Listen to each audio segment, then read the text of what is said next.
Hello, welcome to Stoic and Steel. I'm Peyton Underwood, where we are trading paradigms through trades, impacting future generations with faith, family, finances, and fitness. And what is it all worth if you're not having fun while you're doing it?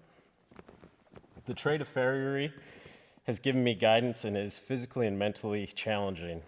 That when done right is rewarding, and I often find myself comparing the trade to life in itself and how the little nuances can just really make or break the big things or the little things, and how the trade just makes you better, but also you need to be a leader in life and study things, and that was the same way in the trade for me. So I really was able to grow up in that way.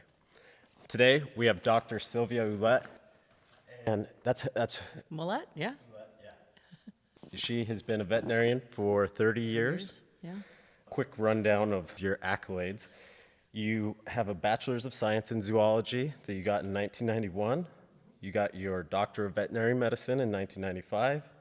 You're a diplomate of the American Board of Veterinary Practitioners, which is, I did some research on that. You got that in 2005. But 0.74% of veterinarians hold that as of 2001 was the numbers. And then 4.4% as of 2003, 4.4% of those vets are board certified.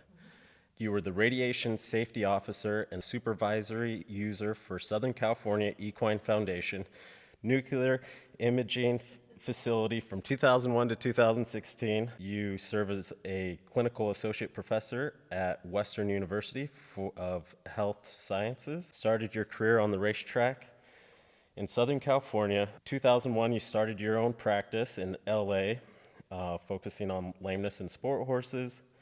And as we said, you're now retired. Lameness, orthopedic imaging, ophthalmology, all pique your interest professionally.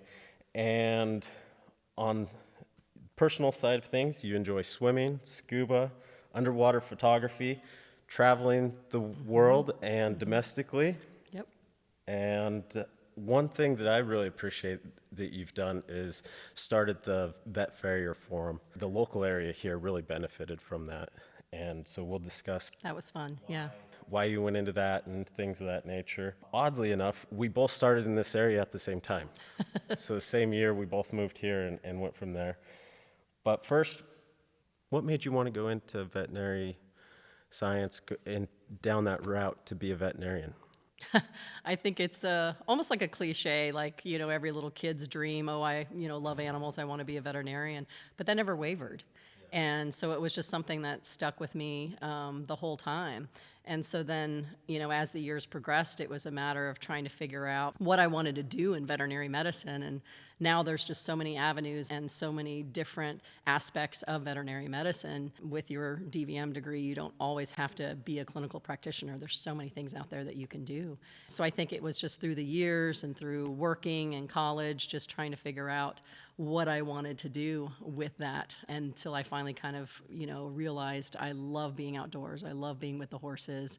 And then when I got to vet school, tracked in equine and went down that route. How did you get involved with horses? So as a child, we never had horses. I didn't grow up riding horses, which seems kind of strange, when people meet me and don't realize that I don't have a very horsey background. But I did, ride horses at Girl Scout camp. So I did have some exposure to them as a youngster. When I started working as a veterinary assistant and working in small animal hospitals, I started out as a veterinary assistant vet tech throughout high school and college and even into vet school. I worked the whole way through school just trying to pay for my way. And I was lucky enough at one point to work for a companion animal practice. And companion animal typically is dog, cat, horse. And on the weekends, the equine practitioner was there, and I would go out with her, and I realized this is what I want to do. I had worked, in the small animal industry, and I knew I did not want to be inside spaying and neutering Fifi and Fluffy all day long, and that was just not my thing. I still love veterinary medicine. I knew this is what I wanted to do, but I hadn't found my niche. And I even worked at Marine World during college as a land animal keeper, the zebras and camels and giraffes and all of that. And absolutely loved that. Had a lot of conversations with the veterinarian that worked at Marine World, and just realized that there were not a lot of job opportunities as a veterinarian. It's pretty inundated. There's only a finite number of zoos and stuff. And unless you're working for the government or doing research, which I didn't really want to do, there wasn't much need for veterinarians or much opportunity.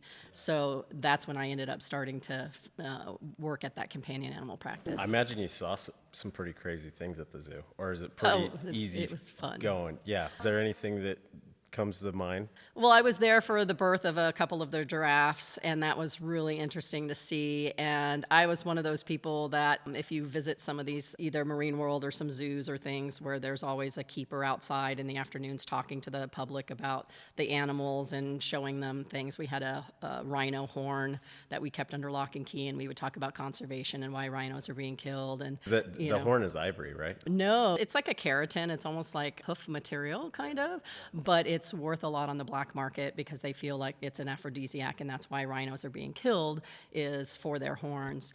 And so I would sit out in front of their enclosure, or I would be in the enclosure with Ma Rhino brushing her, or I would be in front of the giraffes and hand kale to people to feed the giraffes and talk about how long their tongues are, and just little fun facts about the animals and stuff. So in the mornings I was cleaning everybody, and then in the afternoons I got to interact with the public. That was fun. Probably a huge growth aspect too, being young and being able to talk to the general public. Yeah, that was very nerve-wracking. Yeah. It's kind of why I'm doing this, to improve the communication skills in a way. When a giraffe is being born, it's a long fall. It is. Yeah. And they're all legs. Yeah. Okay. So they're not laying down while that's happening. That's interesting. Yeah. Good. That's what piqued your interest in. Then was there a part of the or a case that you knew in the equine industry going through your being a vet tech, or not a tech, but assistant? In that, was there a case, or is it just being outside that you knew that was your niche? Was there anything within that? I think just the challenge of being around the horses. And I think the first time that I saw the vet that I was working with, her treat a colic and passing the stomach tube and just making this horse better, I'm like, wow, okay, this is what I want to do. And I had just gotten a lot more experience with horses in undergrad once I started going down that route, and I started to take courses in how to speak, horse talk, and, learn about the different anatomy and get a little bit more familiar with. I just fell in love with the horse. Yeah. And I just knew this is what I wanted to do. It wasn't like one singular aha moment, but just being, involved with them. Just always piquing your interest. I often find that people who haven't had much experience in the equine industry and then they come into it are often the ones that really excel because they don't have any of Grandpa's knowledge, in that they're just a prime person to soak up the truth if they're seeking that, and mentored right and in the right environments as well. I think that's a huge part of it. Kind of put aside your own knowledge and accept what is actual knowledge in a way, right. too. So why zoology? I picked zoology basically because it had all of the prerequisites for veterinary school. Again, when I left high school to go to college, I knew this was my trajectory. I want to get to vet school. What is the quickest, best way to get there? I looked at different majors. Initially, I'm really a nerd, a geek. I almost went in as a math major. I love math. It just makes sense. You get a concrete number at the end, or a solution. But I wanted to go to vet school, and I knew that. And so I ended up picking zoology just for the sheer fact that the prerequisites for veterinary school were also the requisites for that bachelor's degree. Yeah. Yeah, I think if I would have done it again, I probably would have picked something else. And it probably still would have been science-based, but maybe a little bit different. I think, having a little bit of diversity and looking at other interests besides just being so tunnel visioned, I think is important. It's important in life. It's important also in pursuing this degree. You need to have some outside interests. Yeah. What would be one of those? So in the scientist, would it be like a psychology aspect of things? I would assume in a psychology bachelor's, you would also get your chemistry and things of that nature that you're needed. But what type of specific sciences would? I was probably looking more like marine biology, you know, something like Yeah, that, something still with within the water. biologies, Yeah, yeah. something within the biologies, but something a little bit, you know, different than just satisfying these needs for these specific courses. How did you go about going to UC Davis for? That's where you went to vet Yeah, school. yeah. I applied to UC Davis from high school. I graduated a little early. I'm a little young. Not a surprise. Went to Davis undergrad, basically because at the time, UC Davis was the only school in California that had a veterinary school, and that was my ultimate goal, and so that's why I wanted to go to that school. Ultimately, very glad I did so. I think it's an excellent university. I loved being an undergrad there, got to meet a lot of great friends that I still have today. Got to explore all sorts of different things, and then obviously move into veterinary school from there. You were raised in California. Nope. I was actually raised in Texas. Okay. And when we were in high school, my parents moved to California. And so at that point, it's very difficult getting into veterinary school. In the U.S. right now, there's only 33 veterinary schools in the entire U.S., which means that there's not a veterinary school for every single state. Yeah. And so states have to have priority over in-state residents going to those schools. If you belong to a state that doesn't have a vet school, then you can have a little bit higher priority in those other states. Now, being a California resident, I was no longer on a high priority for Texas A&M, which was also ultimately was my first choice, but I'm no longer a Texas resident, and so now I'm looking at, okay, well, I've got to go to UC Davis to go there, which is an excellent school as well. I think it's always ranked within the top 3 in the nation for veterinary schools. You say it's difficult to get into veterinary school. Explain why, because the lack of them in a lot of sense, but what are kind of the ways to get ahead to actually know that you are going to get accepted when you do apply? It is difficult. It is difficult. I think some of the statistics are like 10,000 applicants for these 33 schools per year, and it may be even higher now. And there's only between 80 and 120 seats per class for each of these schools. So I think some of the statistics were up to 23 applicants for every seat. That's not good odds. You know, some of the bigger jokes that we had is if you couldn't get into vet school, you went to medical school. Because it's super difficult to get into veterinary school. And I think what sets you apart, number one, I hate to say it, is GPA. And I find that very frustrating. I find that frustrating in that there's so many good applicants that are passed up because their GPA is 3.7, 3.8. Which is an excellent GPA, but they're passed up just based on an arbitrary, this number is the one that you have to achieve. Someone else with the 4.0 that has the same amount of hours, same amount of experience, but practical experience in that way. But I think a lot of the schools, they look, okay, first cut is GPA.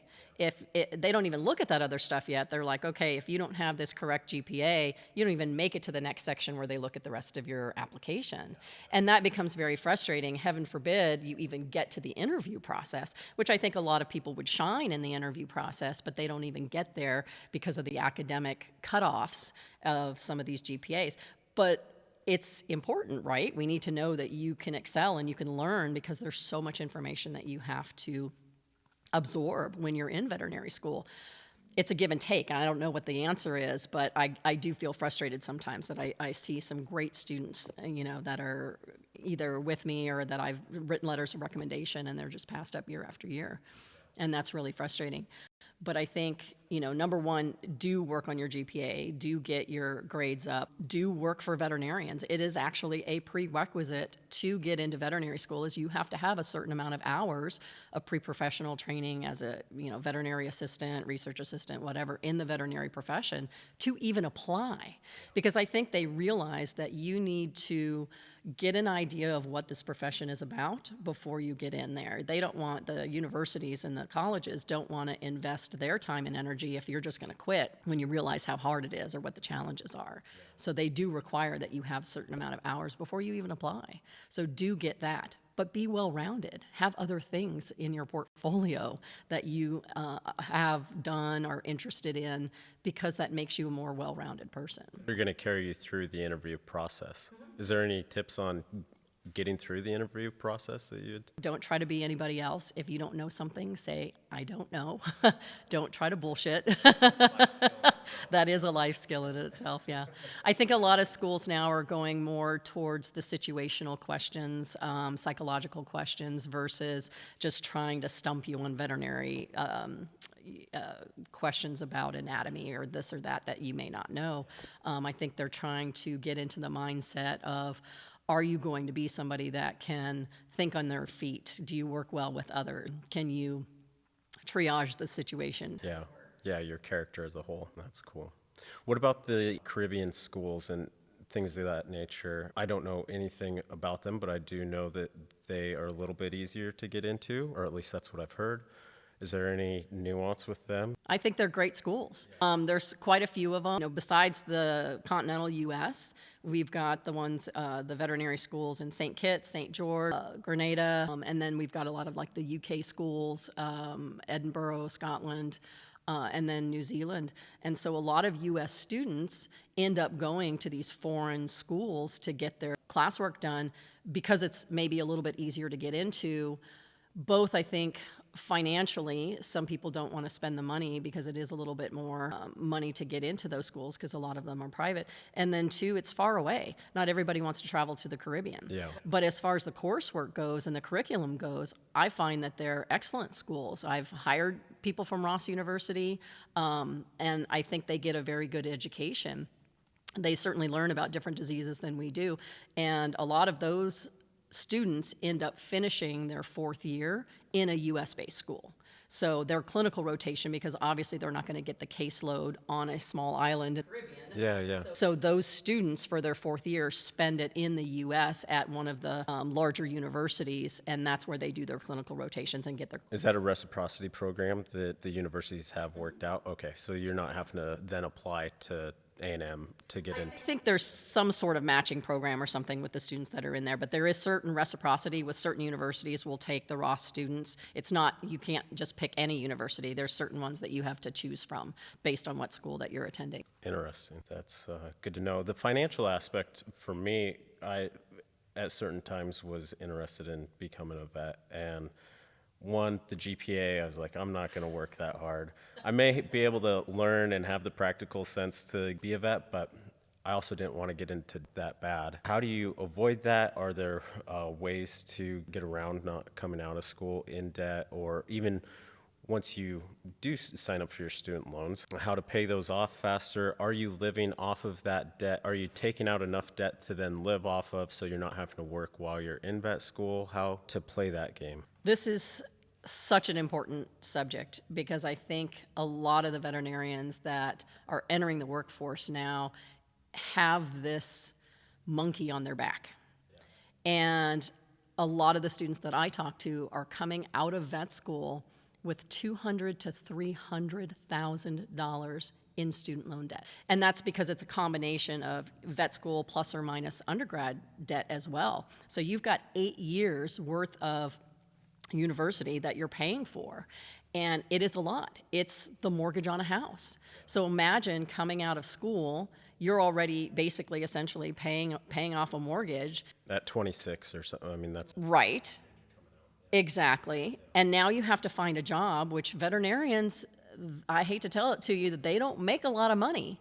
So now you've got going into a career that you're barely making enough to live on and pay off your student loans. How are you supposed to save money to then buy your own house, to then purchase a veterinary practice? And I find a lot of the newer veterinarians, purchasing a veterinary practice is not in their goals. That's what it used to be. When I graduated, you got out, you worked for somebody, and eventually you owned your own practice. Nowadays, that's just not how it goes, and I think the financial burden that they're under puts them in a lot of strain and precludes them from being able to do that. And now you've got this loan. How do you pay it off? It is a slow slog, and it's very difficult. I don't know. I did it a different way. I basically almost worked full-time and went to school full-time. I didn't have any money coming in in other places. And so I felt like, okay, well, I had to pay for school. How do I do this? Well, that's going to be working. So I worked weekends, I worked nights, I overnight shifts. During the summer, I would have 2 to 3 jobs to help pay for that. Once you get to vet school, I couldn't work quite as much, but I still held jobs. I worked at the veterinary hospital. I was the equine surgery technician. I worked on the treatment crew. I worked overnight in central services.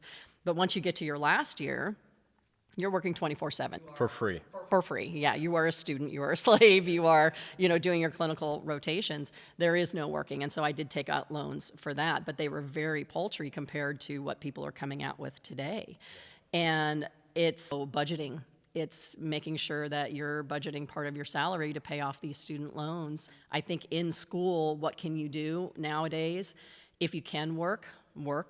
I think that does make you prioritize how you approach things differently, because you've got to set aside time to study, you've got to set aside time to work, and it does help you organize a little bit. I learned a lot from having to work and go to school at the same time, and I don't think enough people nowadays work and go to school at the same time.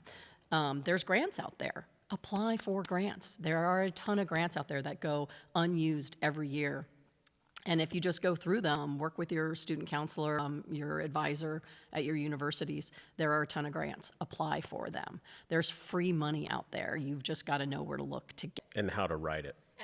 Yeah. Exactly. And there's some that are strictly for people that want to be equine veterinarians. Go look for those grants. There are some out there. And so I think trying to do as much as you can to look at different money sources, and then if you need to, take out loans. But it's really hard because at some point you're going to have to pay those back, and they can be financially crippling. How can a vet make more money in general? One thing that I know from the medical side of things is numbers that I've heard is that you have 15 minutes per patient, so it reduces the time on patient, increases the overall profit that you're dealing with. So then care may go down, but in the equine world, I know that it takes time, especially as a young vet or young farrier, it takes time to really look. You don't know, your eyes aren't trained as well, so it takes more time to actually solve the case or know what you're looking at in the beginning. Is there any way to kind of increase that as time? Being around the right people, having good mentorship. Yes, the mentorship, sometimes doing internships, which you're losing money that first year, but the mentorship and experience that you gain from learning from somebody will help you hone your skills and help you be a little bit more efficient in that next job or a continuation of that job. It does take time to do that. I wish there were a better solution. Some of the other things that veterinarians have done that I've noticed, especially in the younger generation, they're getting involved with doing things online. They're working at vaccine clinics on the weekends to make a little bit of extra money. I see that very commonly. I see that thread very commonly with people trying to pay off loans. Well, I need to make ends meet, so I'm going to go work this vaccine clinic and make a little bit of extra money. It's hard, and especially if you're working for a corporation, you don't have a lot of say in your scheduling time and things like that. But I think, just getting more experience. So when you're in a corporation, they set parameters on your appointments? They set parameters on your appointments. They set benchmarks for, sales of items. Drugs, yeah. Limits, Yeah. How does that influence practice? I think negatively. I think realistically corporations, in my opinion, have not been very helpful for the veterinary industry. Yeah. Large animal, small animal, across the board. Across the board. Yeah. Across the board. I think in some ways they've been very helpful. They've certainly given a lot of income to help build the practice and provide the instruments and diagnostic imaging and things like that the clinic needs. But then it starts setting up these benchmarks that are very hard to reach and putting pressure on the individuals to produce more when there's only so many hours in a day and there's only so much you can do within this set time frame. And if you don't have the support, if you don't have the right employees, the right clinical support and the right support from the corporate entities, it becomes very hard to meet those benchmarks, and you end up with more anxiety, more stress. And I feel that that is a detriment to the ability to practice good medicine. Yeah, kind of more of a reason to work on your own rather than being a multi-vet practice and things of that nature. Right, but then how do you compete?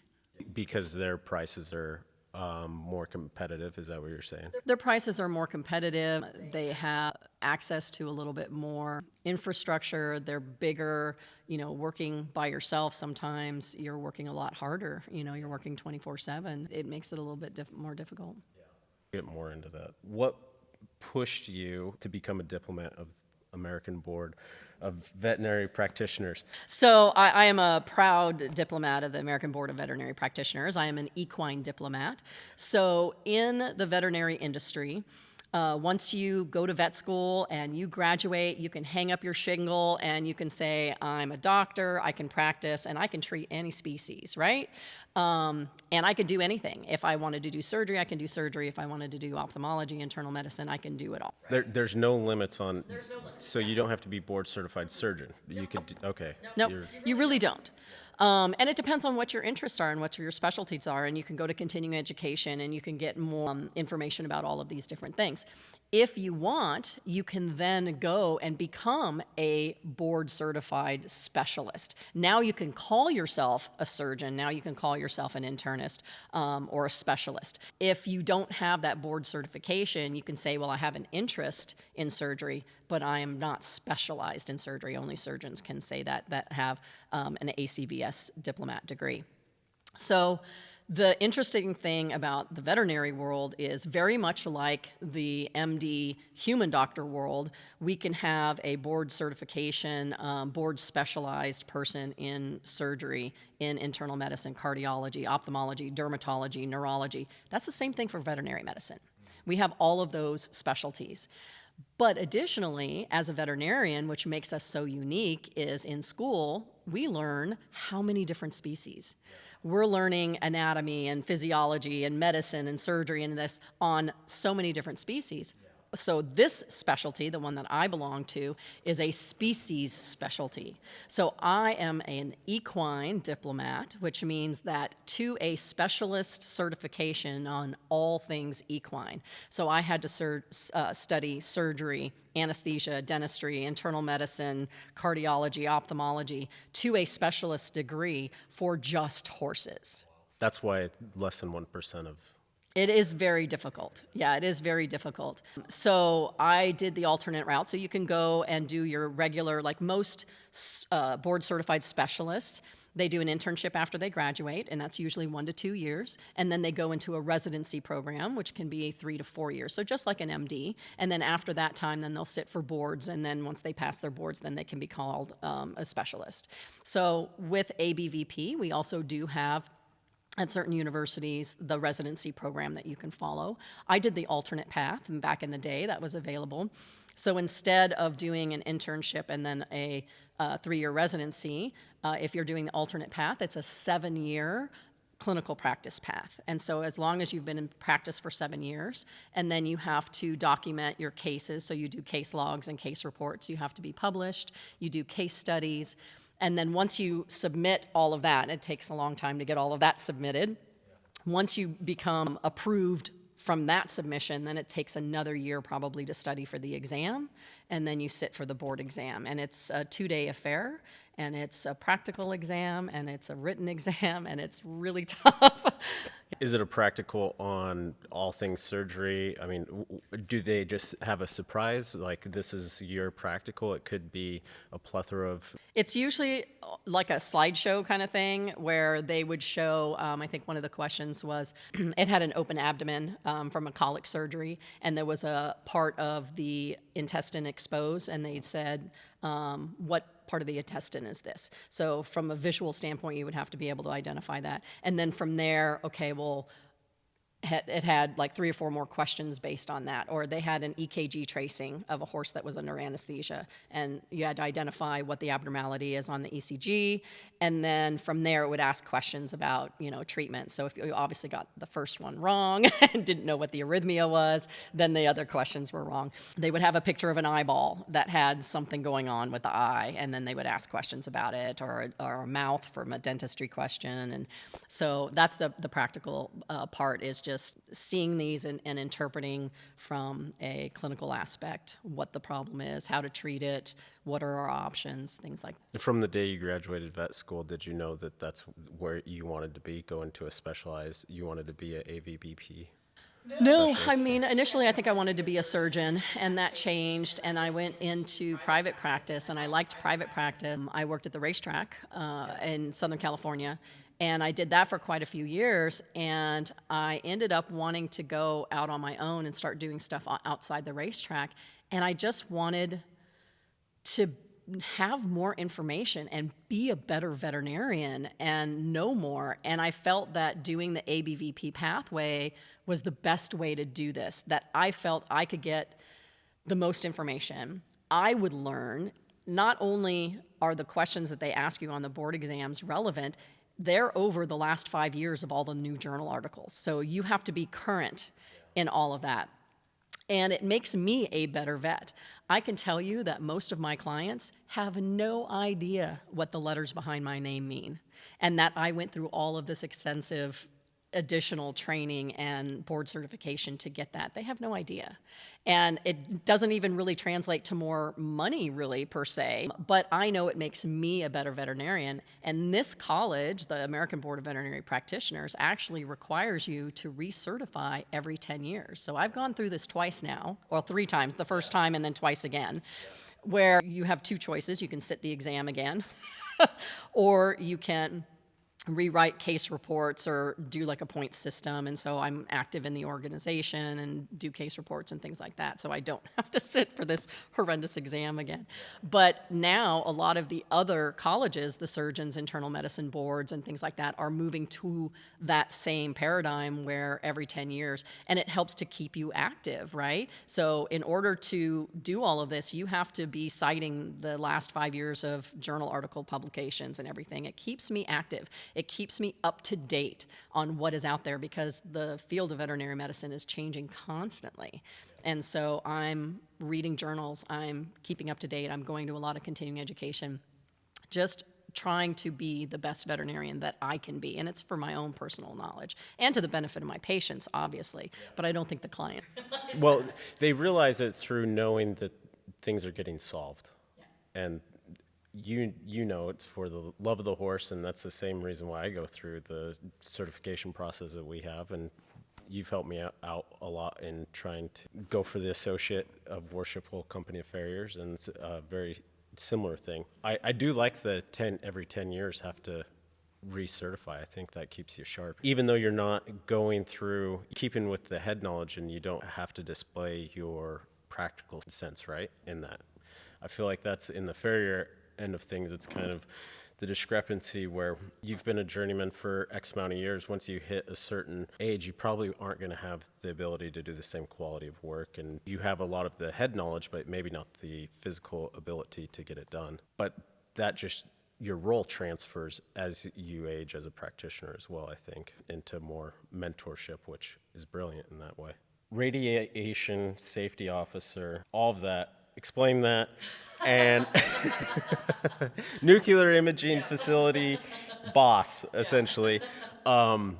You have an interest in orthopedic imaging. How has being in that role really impacted your practice, your knowledge, your overall, in addition to getting your ABVP diplomate? Like, how do you do it all and keep everything going? It's a lot. Yeah, because I would say you're just fully immersed in it. Mm-hmm. But can you speak on to the nuclear imaging boss? So, No disrespect or anything. It's just. so nuclear imaging is nuclear scintigraphy. They also call it bone scan.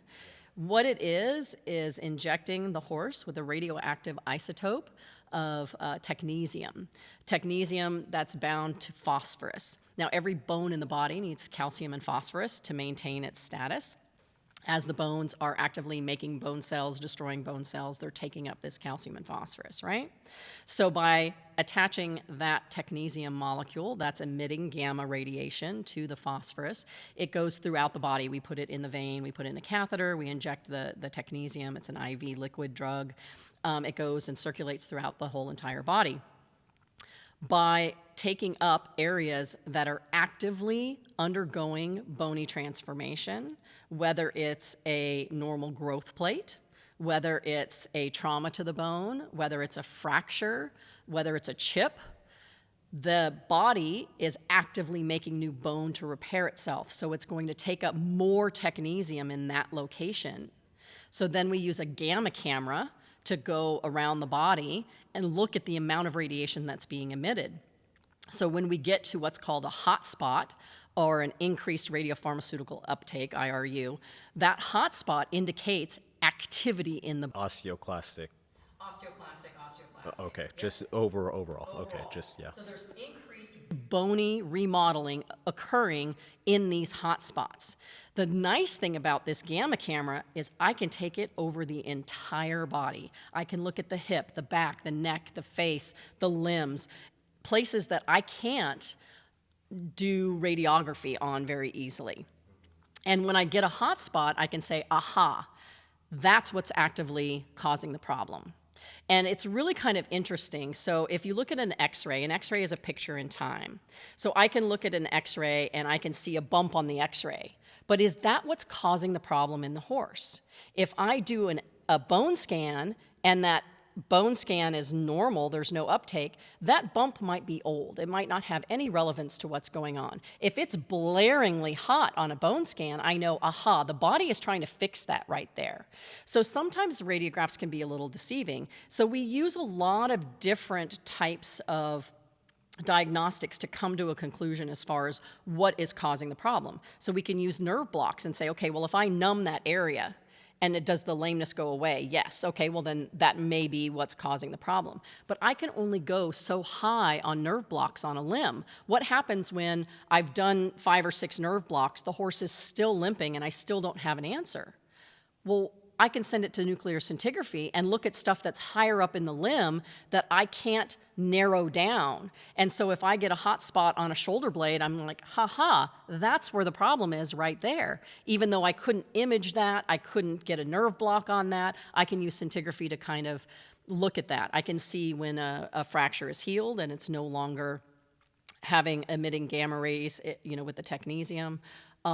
It's a very useful tool to help with the whole picture. It's not a very sharp image. A lot of times if I get a hot spot on a bone scan and it's an area that I can x-ray, I will follow up with a radiograph because the radiograph will then really give me a sharp picture of what is that. All I can see is kind of a blob on the nuke scan, that hot spot that says there's something active right there. It actually tells me cellular data versus just looking at that radiograph. That cellular data could be the attachments of different tendons and ligaments, and as they take on trauma, then they are starting to ossify within themselves. I'm just kind of thinking like fibrotic myopathy. So that usually does not take up. You can do a soft tissue phase, but technetium, because of how it's bound and what it specifically targets, it's not as good for soft tissue injury. There are certain things that I can see from a soft tissue aspect. The suspensory ligament attaches to, again, the definition of a ligament, it attaches bone to bone. So that ligament attaches to the bone via these Sharpie fibers. When they're pulling on the bone then receives trauma and it's going to remodel. And if you look at some radiographs of horses with chronic suspensory damage, you'll see some callus formation on the back of that radiograph. Well, even before I get that callus formation, if you put that horse in a scintigraphic scan, it will light up. And so I can say, aha, you might have a suspensory problem here just from the location of that. But if I have like a bowed tendon, mid-body bowed tendon, probably won't see that on a bone scan. And again, there's a reason why it's called bone scan and not soft tissue scan, because it really is designed to look for bony abnormalities. And a negative scan is not non-diagnostic. It's diagnostic in that this is not involving bone. There is some kind of soft tissue injury here. Now it's a matter of finding. Finding it. So what I hear you saying is that if there's an attachment to the bone, closer to the attachment of the bone, then you can use that as a confirm that that it's a diagnostic there. That's interesting. Yeah, so there's, like every imaging modality, there are limitations and there are benefits.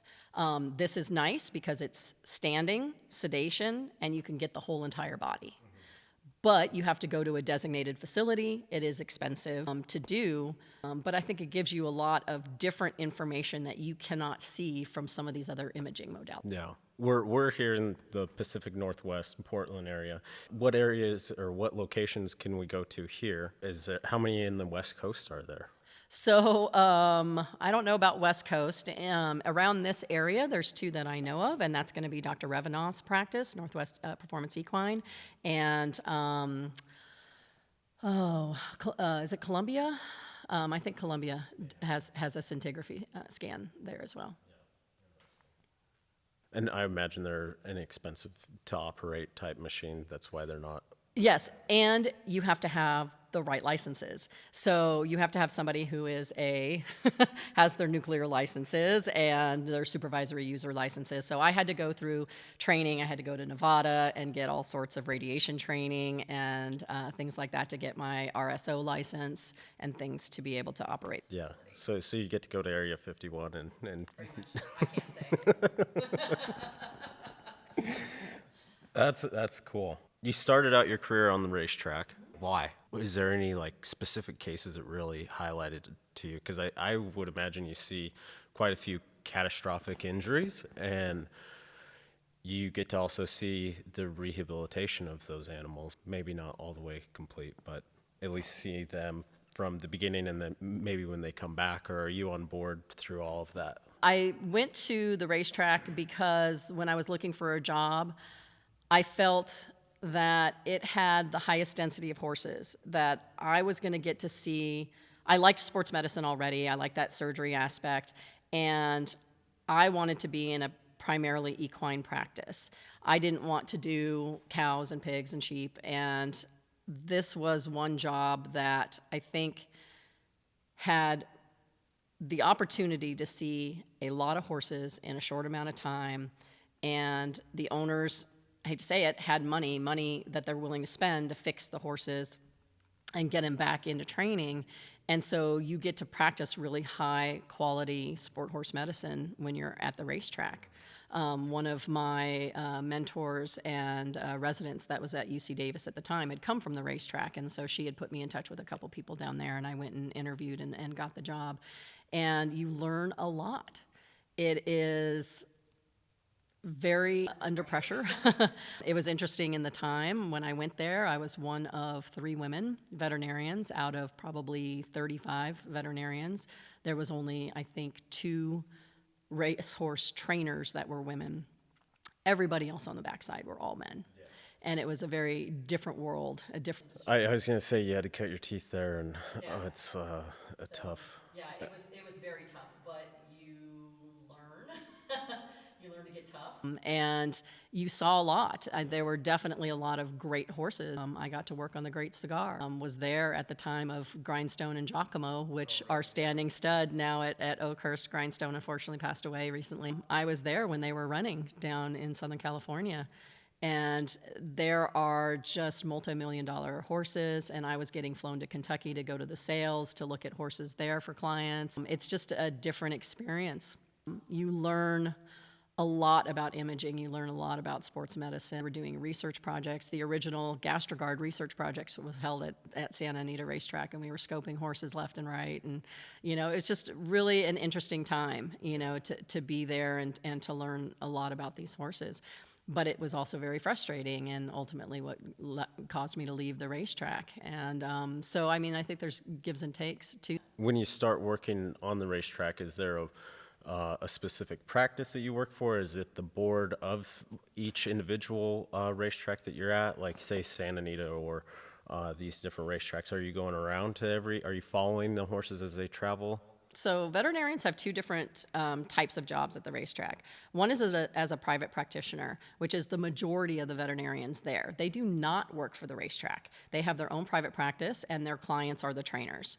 The other type of veterinarian that works on the racetrack are the regulatory veterinarians, and they're what we call the state vet. And their job is to inspect the horses, oversee the testing of the horses, go out in the mornings and examine the horses, make sure that they're fit for racing. There's one vet that follows the horses in the ambulance. The other vet is in the testing barn afterwards during the race times. And those are the regulatory veterinarians. I was a private practice veterinarian. So I went into private practice. I worked for two great guys, Andy Burke and Don Shields. Don Shields was he was my first boss. I still consider him a very good friend and colleague. He did a lot of mentorship for me in the first couple of years.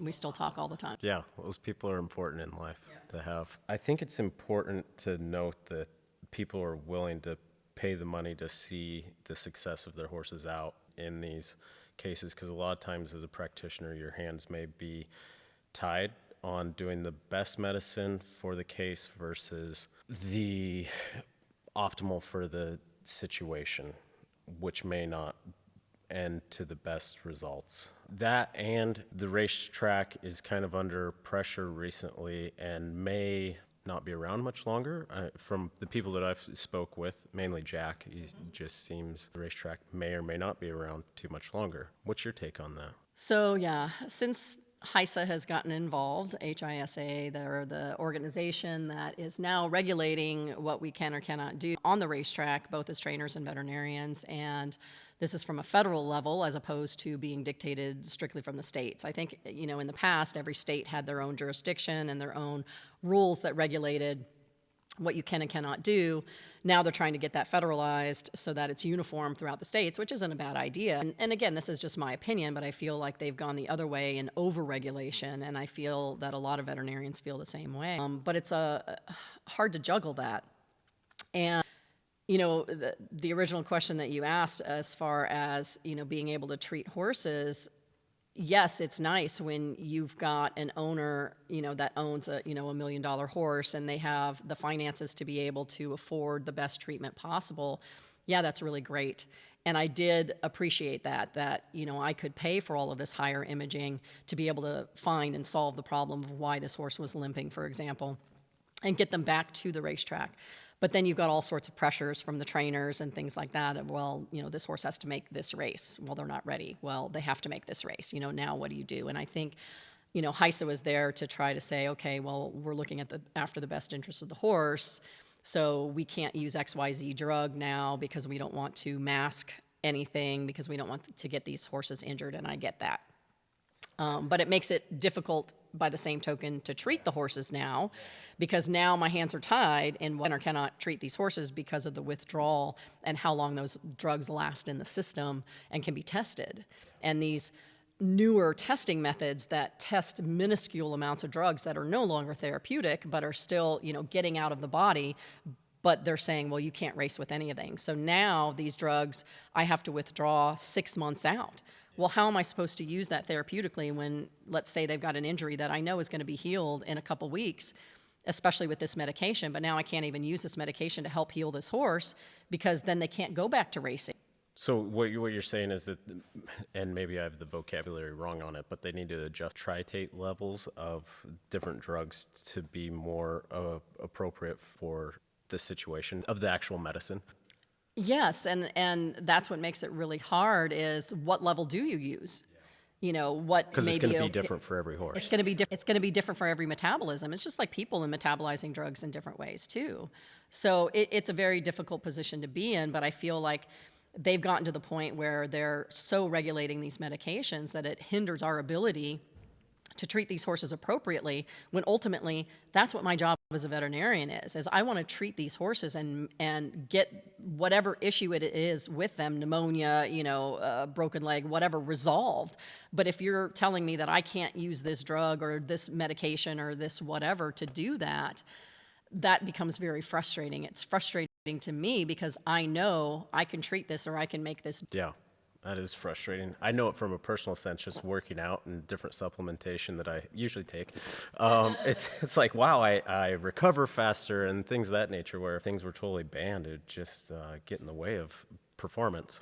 Right. And my goal isn't performance enhancing. My goal is to fix the medical problem. But you're binding my hands because some of the treatments that I have available can be misconstrued as performance enhancing. It is. It's very frustrating. And this does translate not, HISA, but, the whole financial aspect about what people can and cannot afford translates off the racetrack just to private ownership and people's pets and workhorses and things like that. I think no matter what industry you're in, you're going to have some of these discussions. Yeah, with your hands tied about what you can do. How do you have that conversation with somebody if it is not financially feasible? Do you just accept it? I know in a lot of times what I do is I just do what I know is right. And it may not be profitable and it's probably bad business practice, but I try to just do it, which is wrong. But I don't think there's a right and a wrong here, and I truly believe that, and I have to stress that with my clients as well. When I am working through a case, I really have to, even when it comes to diagnostics, not only just treatment options, but sometimes even diagnostics, because they're expensive. Whether it's an ultrasound or an x-ray or even just a nerve block, everything costs money. It costs money for me to stock that drug, for me to own that piece of equipment, the knowledge that it's taken me to learn about this. This all costs me money, and I charge that to the clients. So it's hard to be able to be limited in what I can or can't do to A, diagnose what the problem is because you can't afford the proper diagnostics, and B, okay, I know what your problem is, I know how to treat it, but you can't afford that treatment. And so I tend to, if possible, give options. Okay, in a Cadillac world, money's no object, this is the treatment that you need. Okay, you can't afford that. Let's go over some alternate treatments that may not be as desirable, may get us there, may not be the best, but may be able to help. Let's go over these A, B, C, D, E options. And you know what? There's that F option, which is euthanasia. And this becomes sometimes a discussion that we have to include that as a viable treatment option based on the finances of the person. This is a very difficult position to be in. I have to accept what the owners can or cannot afford. I can't argue with them. I can't give away my good time, energy, money, drugs for free. Otherwise, I wouldn't have any money. I've got to keep the lights on. I've got to pay my employees, And yes, and this becomes a very delicate topic, and it becomes a very heated topic, sometimes. Well, if you loved the horse, if you loved the animals, you would just do this for free. Don't get me wrong. I love these horses. I love these animals. If I could, I would. I cannot for every single person out there. And so I try to do what is right. And I give you as many options as I can in treatments to try to get to this point. And yes, sometimes I will sneak some treatment in or I'll do this because I want to see this, survive. I know I can fix this. I know I can do this, and I don't want to have to euthanize this animal just because you can't fix this or just because you can't pay for this. It's very, very frustrating. This is one of the most frustrating aspects of my job. And having clear, direct conversation about it. Just here are the facts. Try to leave emotions out of it. I try to be very blunt, and I've heard that before from people saying that I'm pretty blunt when it comes to these are your options, here, have some time, decide. If you have questions, I'll be able to answer it. But I don't try to hem and haw, this is what it is. This is what we need to do, and you need to make a decision, and, I'll help you with that. But ultimately, it's your animal. You need to make a decision with this. Clear communication is kindness. And it's a hard thing to learn. It is. We were talking about vet schools and things of that nature. What I've noted, I know quite a few of the resident farriers at different veterinary colleges, and not all of them have the same accolades, But what I have noticed is that they focus on trying to get the similar experience. As far as going to UC Davis or the top three schools, what are the top three schools? UC Davis, Cornell. Yeah, I think Colorado is up there too for equine. Yeah. what, as far as having, getting into those, are you going to have the same experience and level of knowledge, or does it really come down to the professors that are running those programs, or is it how they run those? I think it does come down to the availability to the student of what's there at that university, whether it be the professors, whether it be the caseload. Sometimes that matters a lot because you don't learn as much if you don't have those horses coming through the doors, in those cases. What kind of technology do they have, things like that. But you also have to be that kind of person that's going to be a self-starter. You have to be that kind of person that's going to continue to ask questions, continue to research on your own, to go above and beyond, hey, I want to learn this. How do I get more experience doing that? I think that's how you become a better practitioner, is going above and beyond what you're just offered. And there's a lot out there nowadays. I'm impressed by how many continuing education opportunities there are, and seminars and wet labs and things like that you can get your hands dirty, you can do things. It's not just about sitting in lectures all day long. I think it comes down to the individual as much as the university. You can come from one of the lower universities, but still have that really go-getter attitude, and you're going to be a rock star, and you're going to do great in clinical practice no matter where you graduated from. I believe that wholeheartedly. Is that part of why you started the Vet Farrier Forum here locally? What was the thought process behind that? I loved it. I think that it brought a lot of value to the area. I think it opened up people's minds rather than, I think we can tend to get a lot of ham in the pan, where ham in the pans, grandma cut the ends off of a ham and put it in the pan and cook Thanksgiving dinner that way. And granddaughter, she continues to cut off the ends of the ham and put it in the pan. Well, granddaughter's pan fits the whole ham. She just always cuts it off because that's the way that it is. That's what it was always done, yeah. I think we can kind of get into that rut a bit. I think it opened up a lot of discussion for the farriers locally. But what was kind of your thought? So it was a little bit twofold. So BB Greer, Dr. Greer, she's out in North Carolina, I believe. She started what she called a farrier jam session. And I had met her years ago at AAEP, which is our American Association of Equine Practitioners. We have yearly convention. It's a huge continuing education event. And we had gotten to talking, and she was describing these jam sessions that she would do with the farriers that were locally in her area. And I was so impressed. And I'm like, oh my gosh, we have to do this.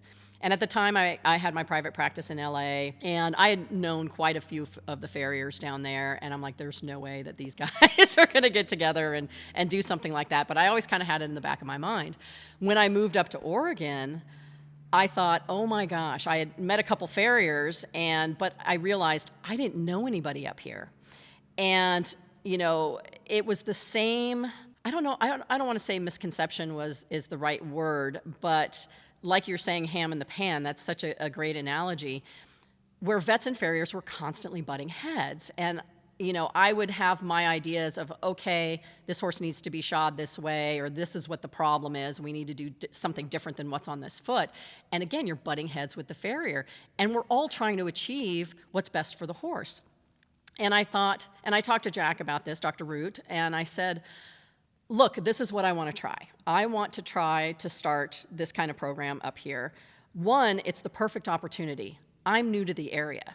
I want to meet all of the farriers. I want to talk to them and let them know I'm not trying to be adversarial here. I want to work with you.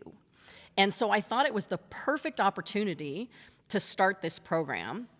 And so I started the Farrier Forum, where I would invite any vet or any farrier for free to come the first Tuesday of every month, one night a month, and we would get 2 cases that were nominated by the farriers, and the owners would come in with those horses, and we would, grill the owners on their history, what they've done, what the problem is, and these cases were specifically foot related.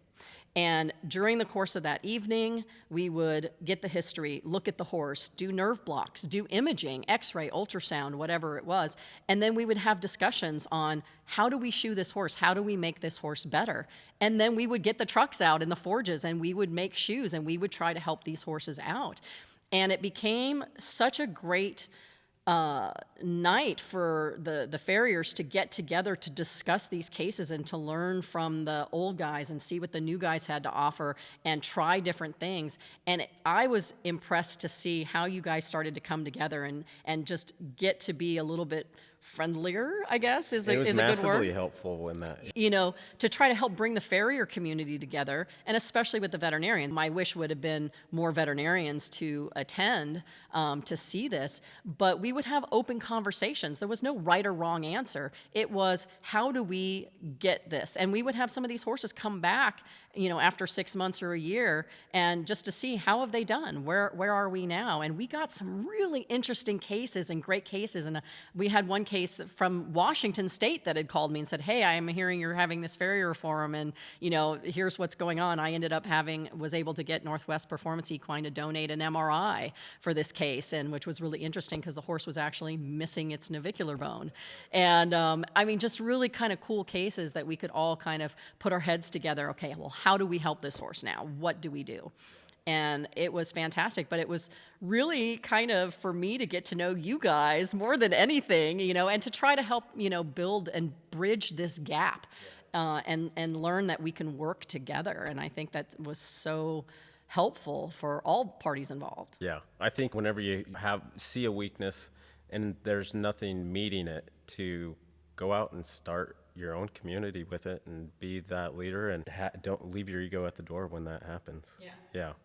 I think there's a big mentality that going into CEs, are you going there for the actual learning part, or are you going to party? And it's a healthy balance of both. It is. I'm not going to lie. Because that's really your days off. It is. Unfortunately. Or fortunately. It's just you're always immersed in it. How do you go about balancing that? Or you just know that certain times are going to be what they are? Well, I can say from experience that when I go to AAP convention, I'm tired when I get back.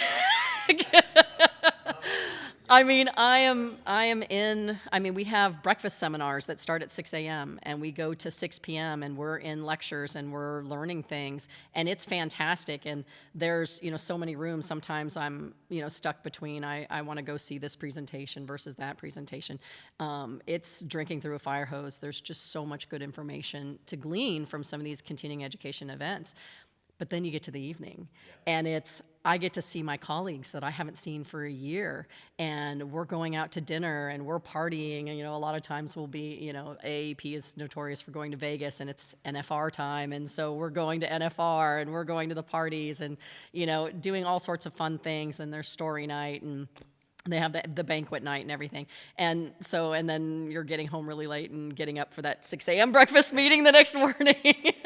That's where you're also gaining information on how to practice clinically, hearing different results of cases and increasing. One of the cool things that they started at AAP quite a few years ago were called table topics. So most of the educational scientific seminars that are being held are published papers, things like that, which are great because we need to know that information. But they started introducing these table topics, which was basically a panel of a few veterinarians, and it was an open forum discussion. You would go into these rooms and it would be about like orthobiologics, who's using what in what joint, who's using IRAP versus PRP versus stem cells, where are you using it, how are you using it, what is your protocol, things like that, because those aren't published things. It's more of your empirical data.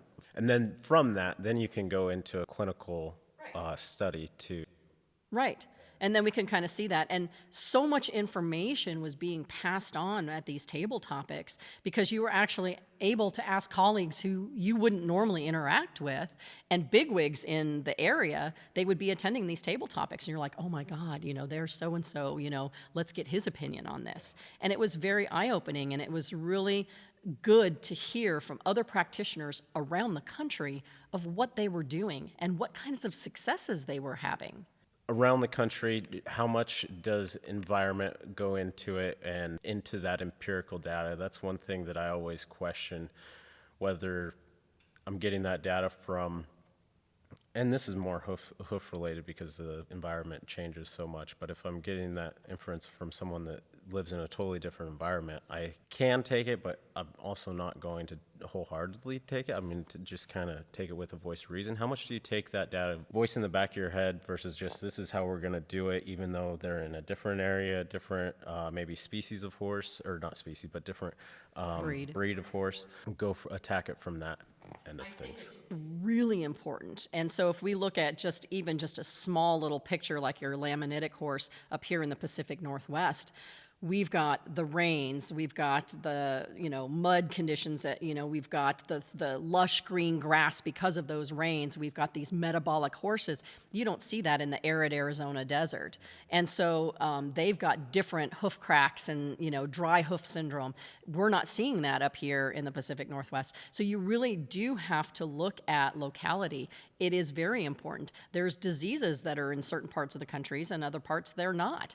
I think that's really important. So when you are asking those questions in a table topic scenario, where are you from? What breed of horse, what discipline of horse are you practicing on? Because that will make a difference. If they're working on Peruvian Pasos down there in New Mexico, and I'm working on, quarter horses up here in the wet Pacific Northwest, we're talking apples and oranges.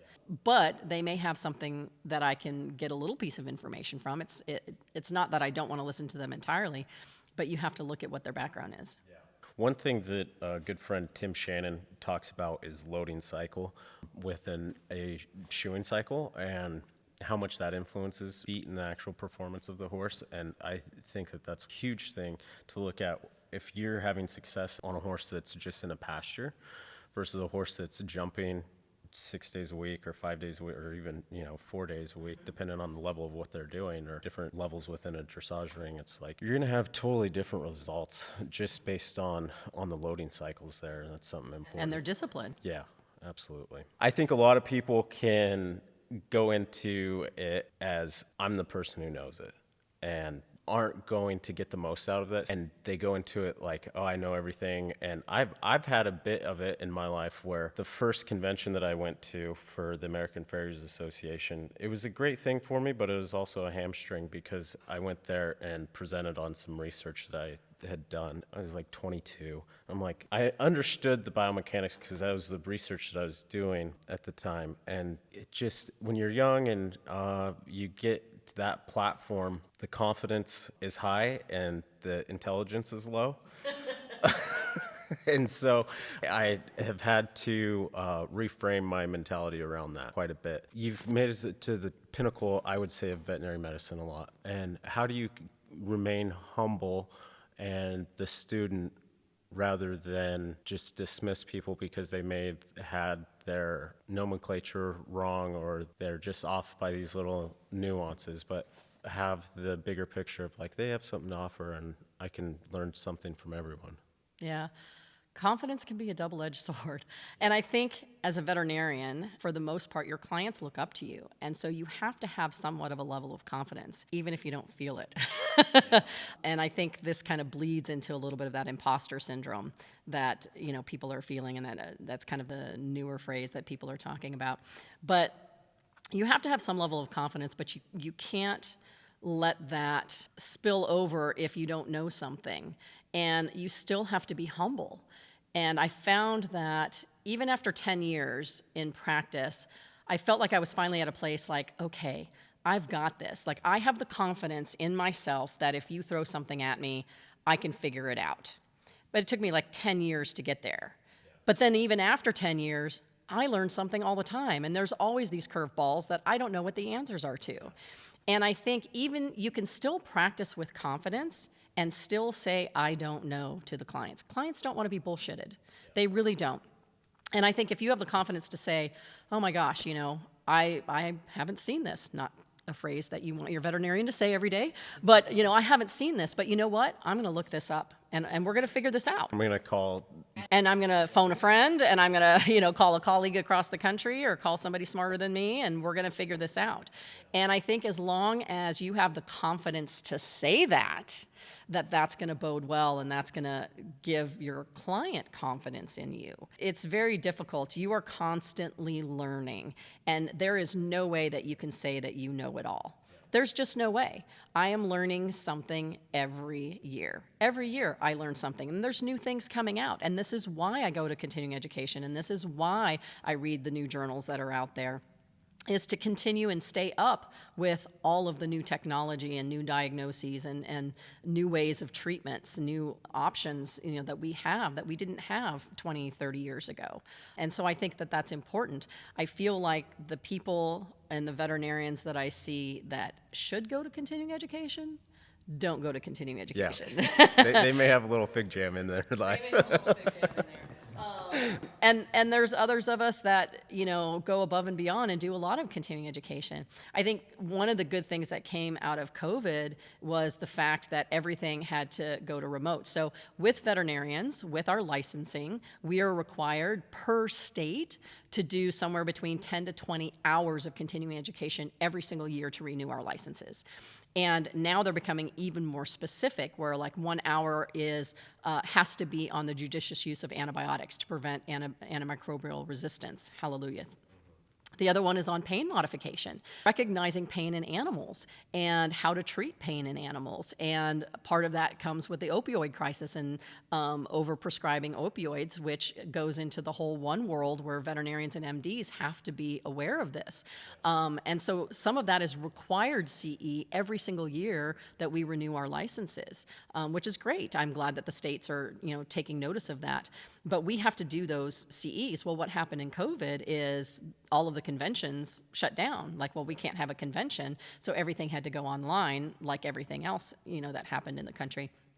And now a lot of platforms have developed the online CE model, and even some of the conventions will offer live attendance where you can be remote and not have to pay money, because it's expensive to go to these locations. It's airfare, it's hotel, food, and it's being away from your practice. And now some of them will offer the live option where you can listen in or view in remotely. Afterwards, yeah. Yep, it depends. Some of them won't let you do that to actually get your CE points. Some of them you have to do live and you have to be present, you have to push the button. They have to make sure that you're attending. And so there's some safeguards in place for actually getting your continuing education points. How did opiates get into the horse industry? Is that still something that you're fighting more so than in the human medicine? It's readily available to everyone's knowledge anymore, I feel like. But is that still a part of the pharmaceutical industry that people are battling? Opioids have been in veterinary medicine since the inception, right? I mean, we use opioids in treatment, analgesia, anesthesia. We do not prescribe a lot of opioids to go home in patients. I think it's more in small animal than it is in large animal. We don't use it as much in large animals. At least we don't prescribe it. We'll use it in-house, but we won't necessarily prescribe it for at home. Small animals. It getting in the hands of people. Probably. I mean, I think that has a lot to do with it, and part of it is injectable versus tablets and what you can give orally in a horse and what you can't. So we're kind of limited in what we can use from the opioid standpoint for the horse's metabolism. But in small animal, it's a little bit different. But we have to be cognizant of drug seekers, because it's not uncommon for the humans to bring in their animal and say, well, that pain med that you gave, Fluffy is not working and I need more of this and we need to up the dose, or, and so you're relying on the client speaking for the animal. You can't ask the animal. And, so we do see drug-seeking behavior in veterinary practice, I think more in small animal than large, in trying to get... Yeah, that's a tough loophole. How do you recognize that as a vet? It's something that we're looking out for. The horse or the animal not getting better, needing a higher and higher doses. Yeah, and you have to, as a veterinarian, do a physical exam and look at the animal well. looks pretty good to me. Like, The pain response. yeah, and being able to assess the pain response and things like that. And we're still regulated by the DEA. I mean, I have a DEA license to prescribe narcotics. I have all of this paperwork and regulatory stuff that you have to do in order to even have narcotics on the property. And there's a lot of controlled drug logs and access to the drugs. And there's a lot of steps that you have to take. How do you keep track of all of that? A lot of paperwork, a lot of locked doors, and yeah. Help from a secretary or Yeah, the vet assistants, the reception. make sure that you're Everybody is involved, from the doctors to the vet assistants. Everybody is involved in logging the drugs and making sure that every drop is accounted for. We have audits on a daily to weekly basis. Every bottle has numbers. Every bottle is accounted for. It's a whole process. xylazine underneath it. Xylazine right now is being considered for moving class to putting it as either a class 1 or a class 2 narcotic. Right now it is not. But because its inclusion now with the opioid crisis in America, they're trying to do that. It is going to wreak havoc on the equine and large animal industry if it moves to narcotic status, because xylazine, which is an alpha-2 agonist, along with ditomidine and romifidine, which are the other two in that class, are currently some of the only sedatives that are readily available that are that we use on a daily basis, if not almost every patient. And no, it's not in the human realm. We don't use it in human medicine, and we rarely use it in small animal medicine. So it's really in this just niche area. If they move that drug to narcotic status, is a pharmaceutical company going to say, well, this is not worth my time or money to produce this drug anymore? Hands are tied at that point. Well, then you're relying on different drugs. There's not a lot out there that can replace that class of drug. You'd have to, not even Germosidan or... Well, Dermosidan is in the same class of drugs. So if they classify that whole alpha-2 group, then we are at a loss if they stop producing these drugs, which hopefully they don't. I mean, this is just worst case scenario. That's what goes through my mind when I see this happening. And yes, we can regulate it. We do that with ketamine. We do that with Valium, our euthanasia solution. I mean, there's a lot of things that we have to regulate strictly because they're controlled substances. Working on ranch horses, you need a lot of xylazine sometimes, and it's just what I had to do to get through them, but it always felt scummy. But once I moved up here and started to form better relationships with vets, and yeah, I will not dispense. I mean, in the old times we dispensed bottles of xylazine to people. I no longer do that at all. yeah, I refused to. I won't do it. And there's other ways of sedating the horse, if we need to for the farrier and things like that. There's other ways of doing that. Gel prescribed to the patient is perfect. The transition from going from the racetrack to your own practice, what did that look like? What was some learning curves that you came up against, and were there big memorable events that you go, okay, this is what it's all about, maybe? Yeah. So I think, working at the racetrack, there's definitely some pros and cons. And I think it had gotten to the point, at that point at the racetrack, I had formed my own group with 2 other veterinarians, and we had formed Equine Medical and Surgical Group, and we were kind of like a co-op practice, and we each had our own set of trainers, and that way each of us could actually get 1 day off a week. It's a little bit different. I guess I got disillusioned, and with the racetrack, you're trying to get to the next race. You're trying to patch these horses together. And if I told them to give 30 days off, they'd give, 10 days, because they had to get to a certain race. And they were commodities. The horses were commodities. And I was having a hard time, dealing with that. And some of the personalities at the racetrack and things like that, it was just really tough. And what had happened is with my first job, somebody had called from a nearby community that had a lot of hunter jumpers and dressage horses, and this one lady had off-the-track thoroughbred, a retired thoroughbred racehorse that was now a hunter jumper of hers. And she was looking for a veterinarian that had experience with racehorses and thoroughbreds to look at her horse for a lameness problem.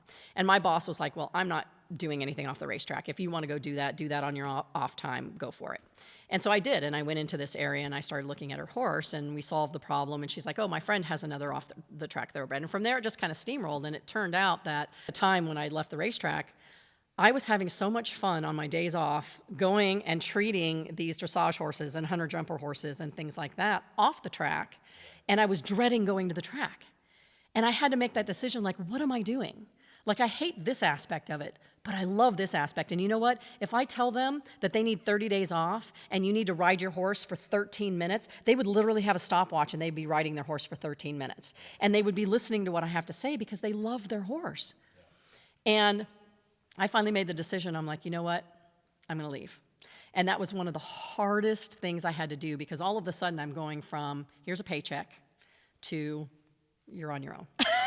You have to get your own clients. You have to, I have to get all of my drugs, my supplies. What do I do? And I talked to our office manager, and we stayed very close. And I'm like, okay, what do I need to do? Because I didn't know anything from a business perspective.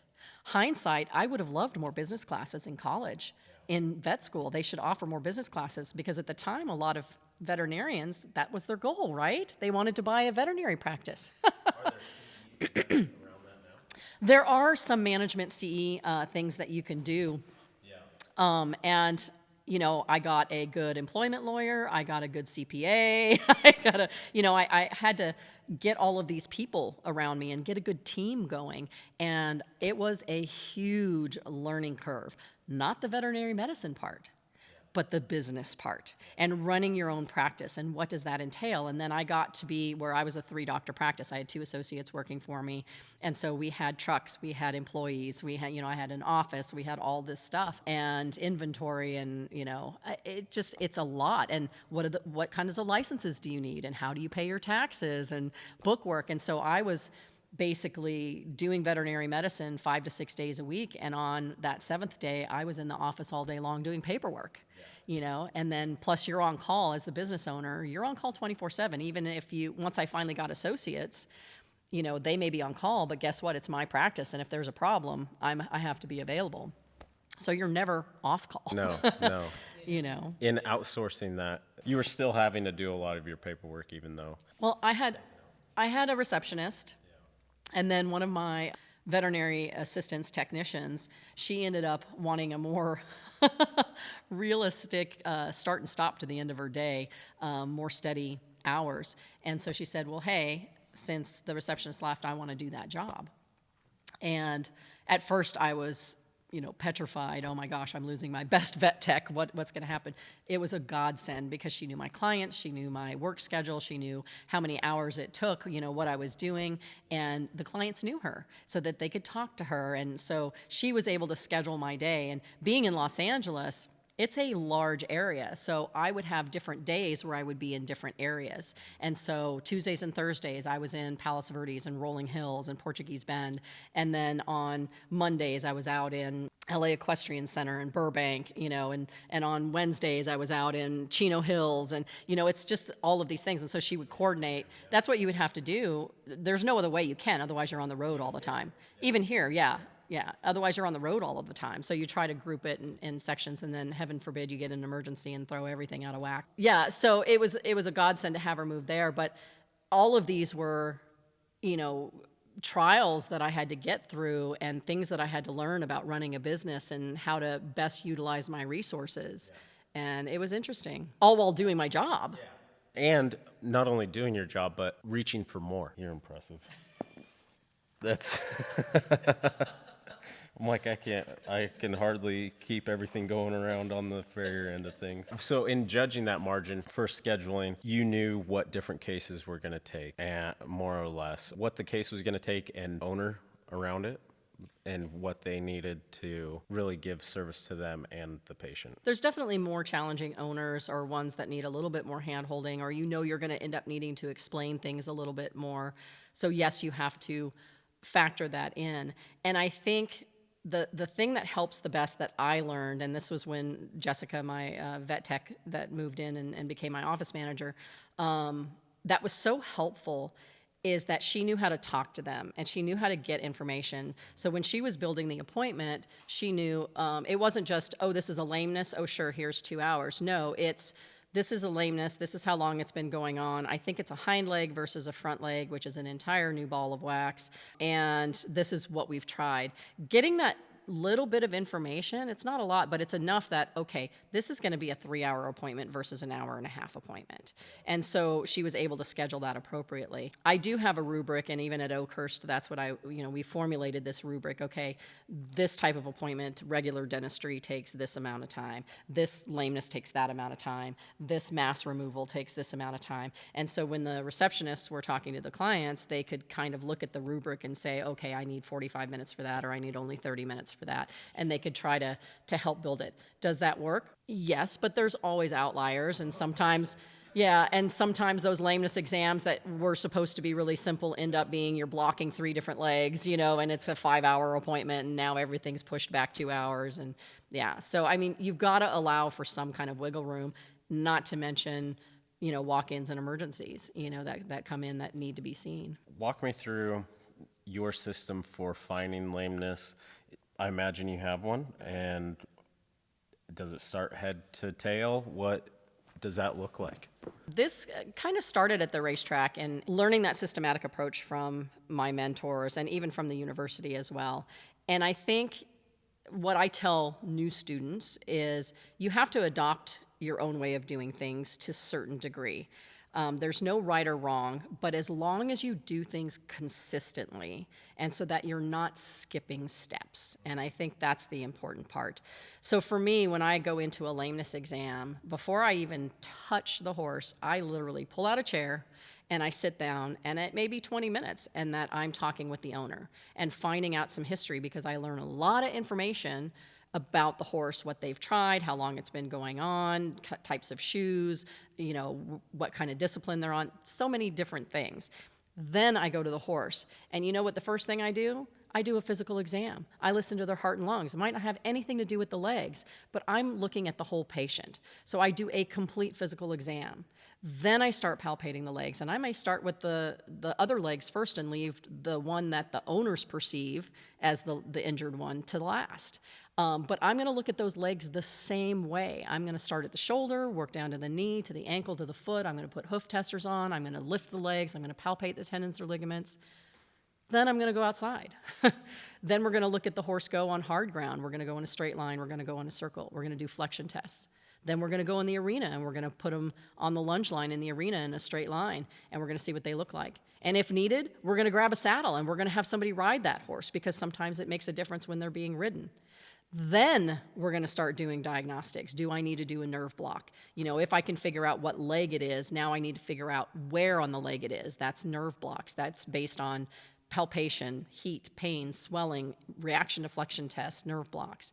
Then from there, if I figure out what region it is, now we can do some imaging. Now we can do some x-ray, ultrasound, things like that. So there's a systemic approach to it to try to make it a little bit more streamlined. Those steps are telling you where and what may be affected. Like, I do know the hard ground is going to be more of a bony concussive type related injury, where soft ground is going to be soft tissue. Direction of travel too, if they're limping more on the right front. Are they limping, let's say they're limping on the right front, are they limping more on a circle to the right or circle to the left? That may tell you what part of the limb, on the inside or the outside of the limb.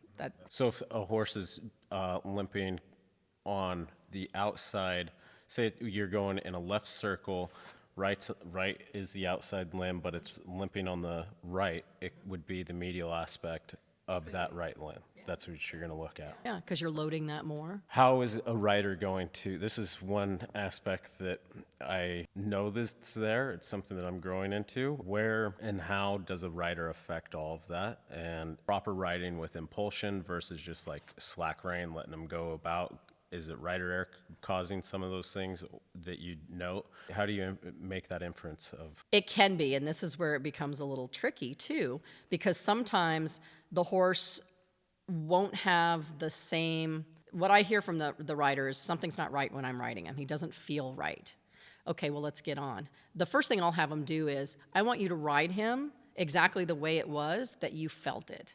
And it may be a full collection, it may be a loose rein, but I want to see that. And if it is in full collection, okay, well, now I want to see him in a loose rein. What does he do differently? What is it that being in a full collection does? Is this rider error, or is this truly a pain response? In the neck or? Something in the neck, exactly. And so looking at their position, looking at the position in the saddle, looking at the saddle fit, looking at how they're bitted up. Is this a tooth problem? Right? Is it as they're getting on the bit that now all of a sudden they're fighting it and so they look lame? That can happen too. Pole pressure, and there's so many different aspects to it. So looking at them in the different gaits, under saddle, collected, loose rein, both directions. I want to see both directions on the lunge line. Sometimes I'll put a saddle and just put them on the lunge line with the saddle on, because even that's just enough sometimes to exacerbate the lameness. If I'm not seeing a lameness and the client is telling me, well, it's there when I'm riding, well, then throw a saddle on. I want to see him ridden. And that's what my receptionists were instructed to tell clients is, okay, when you're here for a lameness exam with Dr. Ouellette, you need to bring a saddle, be ready to ride, because this can be part of the lameness examination. Yeah. Just the fact that you're going to those lengths, you're doing the right thing for the horse. I feel like a lot of people would just go, I don't really know, but we can inject it. Well, I try to avoid the let's just inject it kind of route. I think a lot of people that would come to us primarily because they wanted to get to the bottom of why are they lame. And so we spent a lot of time doing diagnostics to try to figure that out. I recently heard a story of that palpated the coronary band and says, yeah, he has ring bone. I could see it for side bone, but is it articular, non-articular? I don't know. But they didn't shoot x-rays or anything. Oh, so they were using just their x-ray vision? Yeah.